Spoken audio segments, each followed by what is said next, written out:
سعودی عرب کے نزدیک اسرائیل سے بڑا دشمن ان کا عربوں کے نزدیک وہ ایران ہے. پاکستان کے مقابلے میں ان کے لیے انڈیا جو ہے وہ بہتر ہے، کیونکہ وہاں اکانومی کے بھی مسائل ان کے حل ہوتے ہیں اور عیش و عشرت.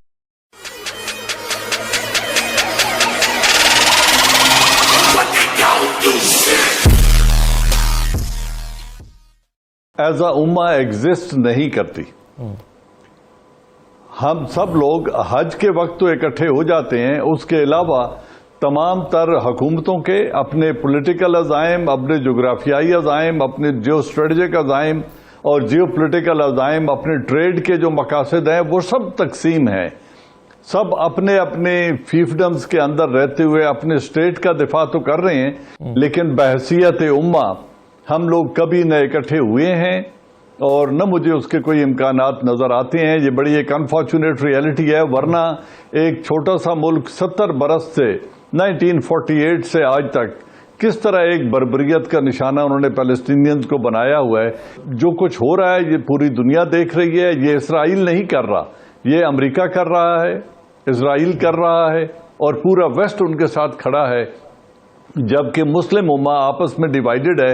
ان 4 ملکوں کی حالت دیکھ لیں جو ان کے ساتھ بارڈر شیئر کرتے ہیں، ان کو ایک ایک کو انہوں نے عبرت کا نشان بنایا ہے. ایجپٹ کی حالت دیکھ لیں، سیریا کی حالت دیکھ لیں، عراق کی حالت دیکھ لیں، جارڈن کی حالت دیکھ لیں تو، اور ایران کے اوپر جس طرح کی سینکشنز اور جو کچھ لگا ہوا ہے. تو مسلم امہ کو تو انہوں نے معمر قذافی، صدام حسین، ان کو ایک ایک کر کے اس طرح پامال کیا ہے کہ باقی سب بیٹھے تماشا دیکھتے رہے ہیں. اور انفارچونیٹلی، خدا کرے میں غلط ثابت ہوں، مجھے تاریخ غلط ثابت کرے، ایک ایک کر کے نشانہ بنتے رہیں گے. مجھے نہیں لگتا کہ کبھی یہ مشترکہ جہاد کا اعلان ان کے خلاف کر سکتے ہیں اور جہاد جیسا وار ویج کر سکتے ہیں اگینسٹ اسرائیل. یہ ایک بڑی انفارچونیٹ سچویشن ہے. موریلٹی نام کی کوئی چیز انٹرنیشنل پولیٹکس میں یا ریال پولیٹکس میں ہوتی نہیں ہے. سو اگر ہم یہ ایکسپیکٹ کرتے ہیں کہ کوئی اخلاقی اقدامات اٹھائیں گے، رہی یونائٹڈ نیشن سیکیورٹی کونسل اور یونائٹڈ نیشن، تو وہ ایک ٹاک شاپ ہے اور ایکسٹینشن ہے امریکن پالیسیز کی، اور وہ 5 ویٹو پاورز نے اسے بالکل ایک غیر فعال ادارہ بنا کے رکھ دیا ہے جہاں سے لوگوں کی کوئی ریلیف، مظلوم اقوام کو کوئی ریلیف نہیں مل سکتی. صحیح. وہ ایک سید قاضی صاحب وہ کہتے ہیں کہ عصر اقبال کا شعر ہے، عصر حاضر ملک الموت ہے تیرا جس نے قبض کی روح تیری دیکھ کے تجھے فکر معاش. تو یہ جو مسلم ممالک جو تھوڑی بہت طاقت آواز اٹھانے کے رکھتے بھی ہیں، وہ کیا اپنی معاشی مفادات کی وجہ سے خاموش ہیں؟ دیکھیں، غلامی بنیادی طور پر معاشی غلامی ہوتی ہے. جب آپ کے حکمران طبقات کہاں پیسے رکھتے ہیں؟ اس وقت جو انٹرنیشنل فائنانشل اسٹیبلشمنٹ ہے وہ تو مینلی یہودیوں کے ہاتھ میں ہے. تو یہ تو، اور یہ وہاں جا کے لابینگ کرتے ہیں کہ یار سن دوبارہ اقتدار لے آؤ. Look at them where they feel us. اور یہ سارے شور مچاتے ہیں. اور ایون ترکی کے جو ہیں ان 1949 کے مجھے بہتر ڈاکٹر صاحب بتائیں گے کہ ان کے کتنے ریلیشنز ہیں، اور آپ اپنی پبلک کو یہ بھیجتے ہیں. سوال کیا ہے؟ آج چائنا جو اٹھا ہے، ابھی تھوڑی دیر پہلے میری ارشاد عارف صاحب نے مجھے انلائٹن کر رہے تھے کہ یہ ہم کووڈ سے کیسے بچے، کون سے ملک بچے. یہ جو جمہوریت کا ناٹک لگا رکھا ہے، جو کہ جمہوریت نہیں ہے، ہم جمہوریت کے خلاف نہیں ہیں. جمہوریت کا مطلب ہے کہ اپنی آبادیوں کو لوٹو اور جا کے یہودیوں کے جو بینک ہے وہاں پیسے رکھو، اور ہم غلام ہیں. ایک ایک ٹرینچ کے لیے ہم جوتیاں گھساتے پھرتے ہیں. اور ہمیں حفیظ شیخ بتاتا ہے کہ ہم بڑی ریسپانسیبل نیشن ہے. ساری 22 کروڑ لوگ اکٹھے کرتے ہیں پیسہ، اور وہ مین وہ اٹھا کے لے جاتے ہیں، باقی یہاں کے IPPs اور دوسرے کھا جاتے ہیں. اور پھر آپ کیسے بڑی قوم بن سکتے ہیں؟ آج چائنا ہے، چائنا میں I do not support the dictatorship, بلکہ اسٹالنزم ہے وہاں پہ، سوشلزم تو ہے ہی نہیں، وہ کہیں آیا ہی نہیں آج تک. مگر پھر بھی اسٹیٹ سیکٹر جہاں پہ تھا، جائے نا. جب ہانگ کانگ میں برطانیہ نے جمہوری ڈرامہ اور شوشہ شروع کیا تھا کہ نہیں ہم واپس 90s میں، اس نے کہا تھا میں آدھے گھنٹے میں آکیوپائی کر لوں گا. لہٰذا بیکاریوں کی کوئی اوقات نہیں ہوتی. اور ہمیں اچھا دیکھیں، قوم کو بیکاری بنا دی ہے ہر کانٹیننٹ میں ان کی. اور یہ سب سے بڑا جمہوری حق جو ہے وہ پلنڈر کا ہے.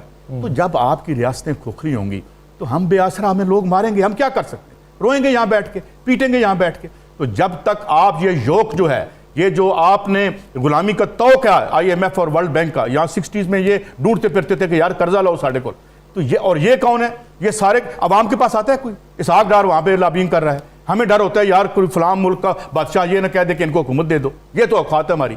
تو ہم کیسے پاؤں پہ کھڑے ہو سکتے ہیں؟ معاشی آزادی سے، انٹرنیشنل فائنینشیل سسٹم سے بغاوت کر کے، سود کو ختم کر کے اور سودی معیشت سے بغاوت کر کے ہم جو ملکوں نے کیا ہے، چائنا آپ کے سامنے ہے، جن کی لیفٹ کی بیک گراؤنڈ تھی، جہاں اسٹیٹ کا زیادہ انٹرونشن تھی معیشت میں، ان کو دیکھیں وہ کورونا سے بھی بچے، ان کی معیشتیں بھی ہم سے بہتر ہیں. تو میرے خیال میں وی شوڈ جو روٹ کاز ہے ہماری ذلت کی، ہمیں اس پہ بحث کرنی چاہیے اور سوچنا چاہیے، اور ہمارے انٹیلیجنس شیئر کو بھی سوچنا چاہیے. صحیح ہے. اچھا شاہ صاحب، یہ طیب اردگان صاحب نے پچھلے 24 گھنٹے میں تقریباً 20 کے قریب سربراہان مملکت سے رابطہ کیا ہے. آپ کے خیال میں ترکی تنہا کچھ کر سکتا ہے، یا عمران خان صاحب اگر چاہتے ہیں ان کے ساتھ مل کر کوئی راستہ ہے ان کے پاس؟ 2-3 چیزیں ہیں، وہ بالکل راستہ ہوتا ہے. جس وقت بھی کوئی صورتحال مشکل ہوتی ہے تو اس میں ایک راستہ موجود ہوتا ہے. پرابلم یہ ہے کہ ہم یہ سمجھیں کہ کیا اسرائیل کو ہم نے ایسولیشن میں دیکھنا ہے یا ایک جو پرسپیکٹیو ہے اجتماعی دنیا کا اس میں دیکھنا ہے. صحیح. اگر تو ہم دیکھیں کہ اسرائیل کو ایک چھوٹی سی یہودی ریاست کے طور پر، تو ہم غلطی کریں گے. اگر ہم مسلمان ممالک کو بھی صرف حکمرانوں کے نقطہ نظر سے دیکھیں تو پھر بھی ہم غلطی کریں گے.